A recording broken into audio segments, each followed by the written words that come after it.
This is Democracy Now!, democracynow.org, The War and Peace Report. I'm Amy Goodman with Juan Gonzalez. We're spending the hour talking about the CIA. John Rizzo is with us in Washington, D.C., retired CIA attorney, served as the agency's acting general counsel during most of the Bush administration. He's just written a book called Company Man, 30 Years of Controversy and Crisis in the CIA. And Scott Horton is with us, longtime human rights attorney and contributing editor at Harper's Magazine, also lecturer at Columbia University Law School, and author of a forthcoming book called The Lords of Secrecy, the National Security Elite and America's Stealth Foreign Policy. Juan? Well, John Rizzo, before the break, you were mentioning that there's a periodic crises that erupted with the CIA's activities, and you were early in your career, as you say in your book, involved in one of the great constitutional crises, the Iran-Contra. You talk about how former CIA Director William Casey asked you at one point to provide the most expansive finding you could to allow the U.S. government to continue to back the particular sides that the Reagan administration then was supporting in Central America, the Guatemalan government against its leftist rebels, the Nicaraguan Contras. Could you talk about that, the finding then, and in retrospect, because that turned out to be a huge battle between Congress and the administration and the CIA over foreign policy? Sure, Juan. Yeah, the Iran-Contra scandal occurred about 10 years into my career, and it was basically, looking back, the turning point of my career, because it was my first opportunity to have a front row seat and participate firsthand in a major confrontation and investigation between CIA and the Congress. And it, as you indicated, CIA Director at the time, William Casey, was a very forceful, very aggressive advocate, anti-communist advocate. And he directed me to, and I was not a senior attorney at the time, but he directed me, since I was the lawyer for the clandestine service, to draft authorization for President Reagan to sign that were, to my experience to date, very aggressive. It was as you indicated, the Central America, the Contra crusades. It was the covert actions against the support to Mujahideen, against the Soviet occupation of Afghanistan. So it was rather breathtaking, and of course, the Iran-Contra scandal erupted because of CIA's pursuant to White House direction, Oliver North, William Casey and Oliver North concocted a scheme to basically trade U.S. arms for hostages that the Iranian-backed Hezbollah was holding, and divert those proceeds unlawfully to the Nicaraguan Contras. So it was a huge uproar, and there was a special congressional committee created. And as I say, it was a template for a number of clashes between CIA and Congress over the years. I mean, honestly, this current contretemps, of course, I've been away 5 years now, so I know I don't have any inside information, but it really strikes me as something, as the kind of clash over congressional committee access to documents that I saw a number of times in my career, and frankly, I'm a bit flummoxed as to how it escalated, how this current thing has escalated the way it has. Scott Horton, you are familiar with the Iran-Contra scandal and the constitutional crisis that developed then. Could you talk about your perspective on it? Well, I think John used the word resilient right at the outset. And, that's clearly right. That's one of the things I think I found most remarkable in his book. We've been told that things like the Church Committee and the Iran-Contra probes clipped the wings of the CIA, left it weak and unwilling to go out and do its work. I never had the impression that that was true. And I think one of the things that emerges from John's book is, in fact, how little impact these things had on the agency and its operations, which continued to be very, very aggressive. And I think also the relationship with the White House was stressed there historically. It comes through very, very clearly. And, you know, that may in the end raise this fundamental question of how effective has congressional oversight ever been. Certainly even in periods when there was a sharp clash in approach and views on policy between congressional overseers and the CIA, it seems it's only very, very rarely that congressional oversight has been able to move or slow down the CIA in any way. And, you know, that carries forward to the current controversy with this new report on torture and the way this has been slow-walked. I mean, really, it's an amazing amount of time it's taken to get it out. And we see the eruption of this final amazing controversy over documents which are claimed to have disappeared. But in any event, it's bizarre that there could be such a controversy, because the whole function of oversight involves having access to and reviewing these documents. So the suggestion that that members of Congress, members of the Oversight Committee, could have done something wrong by reviewing documents which it is their responsibility to review is just bizarre. Well, let's talk about some concrete examples of the issues that are being looked at now. I want to ask about extraordinary rendition in the case of Khaled al-Masri, the German citizen who sued the CIA for illegally kidnapping him in Macedonia in 2003. After accusing him of being a member of al-Qaeda, the CIA flew him to a secret prison in Afghanistan and held him for 5 years. He was only released for 5 months. He was only released after the CIA realized they had detained the wrong man and left him alone on an abandoned road in Albania. While in CIA custody, al-Masri says he was repeatedly beaten, drugged, roughly interrogated by masked men, detained in squalid conditions, and denied access to an attorney or his family. This is Khaled al-Masri. They took me to this room, and I had handcuffs, and I had a blindfold, and when the door was closed, I was beaten from all sides. I was hit from all sides. I then was humiliated. And then I could hear just like that I could hear that I was being photographed in the process when I was completely naked. Then my hands were tied on my back, to my back. I got a blindfold, and they put chains to my ankles and a sack over my head. And just like the pictures we have seen from Guantanamo, for example, I was dragged brutally into the airplane, and in the airport, I was thrown to the floor. I was tied to the floor into the sides of the airplane. At some point, when I woke up again, I found myself in Afghanistan. I was brutally dragged off the airplane and put in the trunk of a car. I was thrown into the trunk of a car.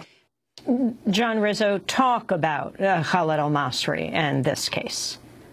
Well, unfortunately, I hate to do this, but the al-Masri case, the U.S. government still considers that whole episode to be classified. So I'm constrained about talking about it in any detail.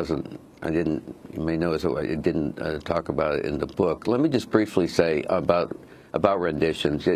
Yeah, CIA did conduct some renditions in the post-9/11 era. Some, not the. It's been alleged that there were, dozens or even hundreds. But yeah, CIA did conduct renditions. Renditions, however, actually go back through several administrations. It wasn't. This term extraordinary rendition I always found puzzling, because renditions were not a product of the post-9/11 era, and in fact the Obama administration carefully preserved its authority. At the same time, when it closed the interrogation program, it carefully preserved its authority to conduct renditions. So renditions in and of themselves are actually a fairly well-established fact in in American and world, actually, intelligence organizations. Do you think it's fair to call it kidnapping? Well, sure. Yeah. I mean, it's a euphemism. I mean, it's taking someone against their will. You know, it's an authorized government program. But if the term kidnapping means, you know, taking someone who doesn't want to be taken and taking him somewhere else, then I suppose one could you know, euphemistically describe it that way. Scott Horton, talk about this case. Well, I think the Khalid al-Masri case is really significant for a number of different reasons. The first is, well, no, you know, John can't talk about it because it's still classified. It's secret. And so this is one of several cases where we see secrecy being invoked and used to cover up mistakes because Khalid al-Masri has a name very similar to someone who was a serious al-Qaeda terrorist. And he was mistaken for that individual. And he was picked up, brutalized, tortured, and imprisoned because of that mistake. That's something that in a democratic society, you know, we should be able to talk about and discuss, and we should be able to have government accountability and closure on these issues, but secrecy is used effectively to block that. The next major issue concerning al-Masri is the fact that this is a case that went to the highest court in Europe, the European Court of Human Rights in Strasbourg. They handed down a very important decision, landmark decision, what's now viewed as perhaps their most important single judgment dealing with the torture issue.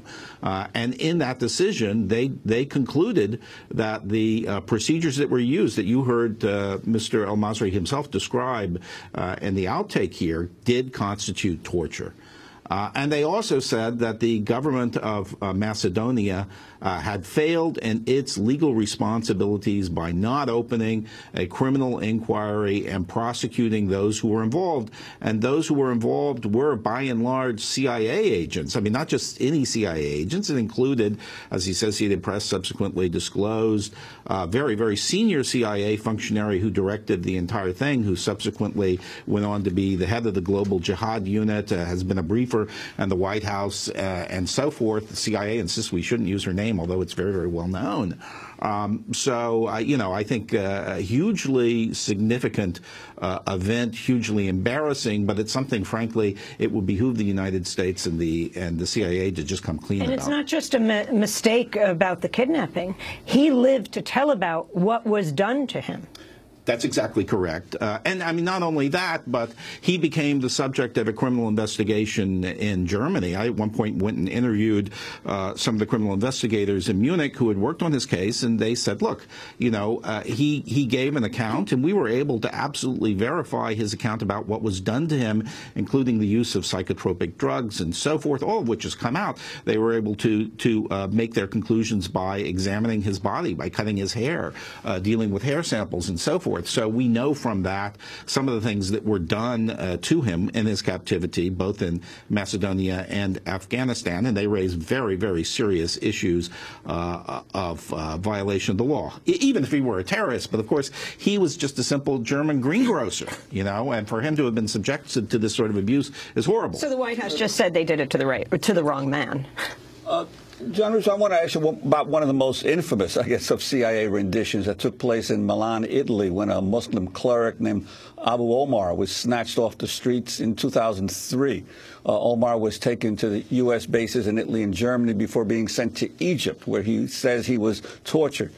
22 CIA agents were later convicted in absentia in Italy for kidnapping. And last year, Sabrina De Souza, one of the CIA agents convicted in absentia, broke her silence and spoke to the McClatchy newspapers. I don't think I could live with myself for the rest of my life knowing exactly what happened, and in particular knowing that the U.S. rendered an individual, Abu Omar, when they had no prosecutable evidence against him. And worse, after the rendition, it turned out there was a big misunderstanding between Cairo and Rome, because the Egyptians maintained that the only reason they issued an arrest warrant for him was at the behest of the Americans. After the rendition, Egypt came back and said, where's the information to prosecute him? And the CIA station chief Costelli said, I thought you had the information. And Rome said, and Cairo said, no, we don't. We issued this arrest warrant on your behalf. We don't. So where is the information? And that's why he was finally set free, because there was no prosecutable information, to get him convicted and put away. Did Abu Omar pose an imminent and dangerous threat to American lives?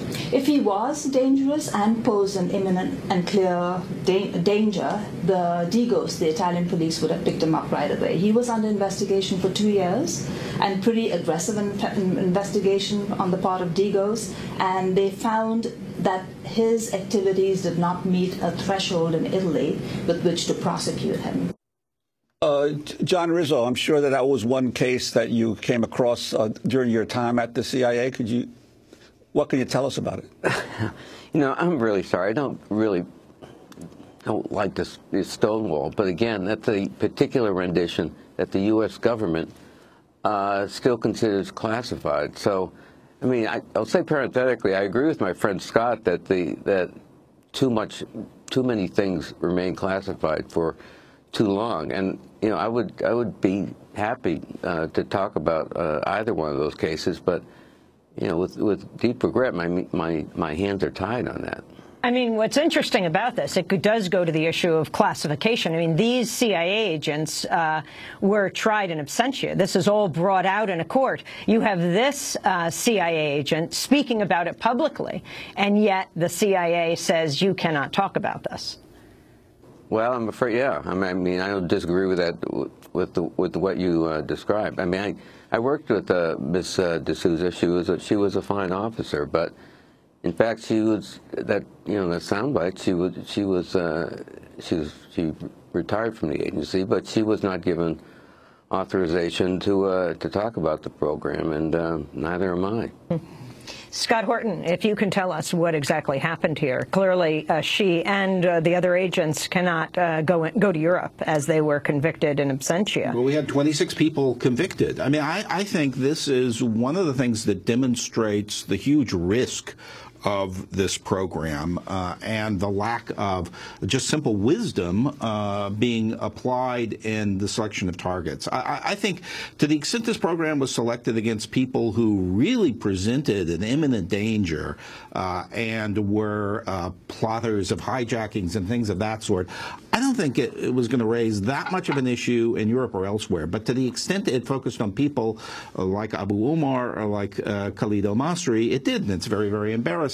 And in this case, we see 26 people being convicted. So they kidnap him off the streets of Milan. And he was taken to Aviano Air Base, involving an Air Force officer who then winds up also being charged at the outset. And he's taken to Ramstein in Germany, and then from there taken to Egypt. And I have to say, looking at in Egypt, he's held and he's interrogated for quite some time. The Egyptians come back ultimately saying, we don't get it. I mean, this guy really is not an important figure. He doesn't really have important information. Now, at this point, the embarrassment factor weighs in, and the CIA just wants him to be held. In fact, I've interviewed people in Cairo who've confirmed, they were put under intense pressure by the CIA to keep him quiet and to hold him there, basically because they were afraid of what he would come out and say. Well, this is nonsense again. And I think in the case of Italy, if we look back, there were people in the intelligence community who went to Ronald Reagan when the Achille Lauro incident occurred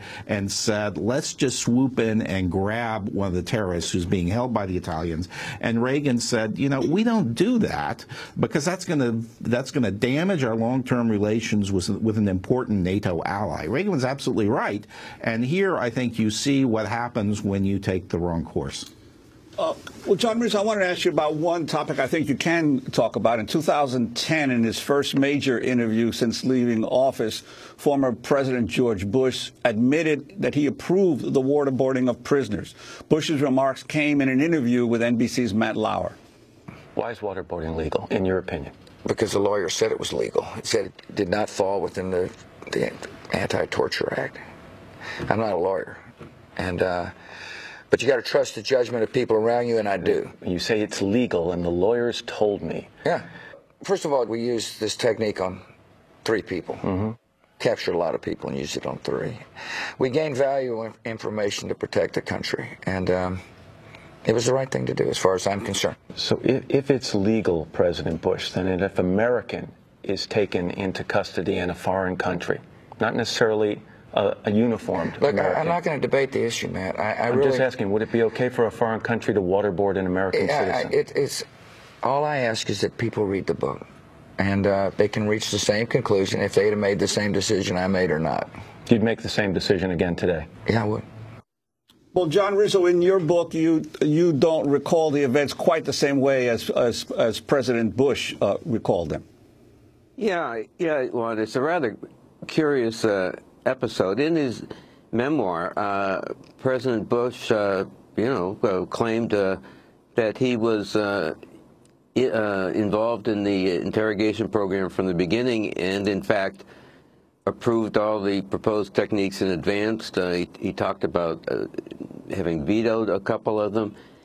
And these are very vivid conversations he claimed to have had with George Tenet. This would be in the 2002-2003 timeframe.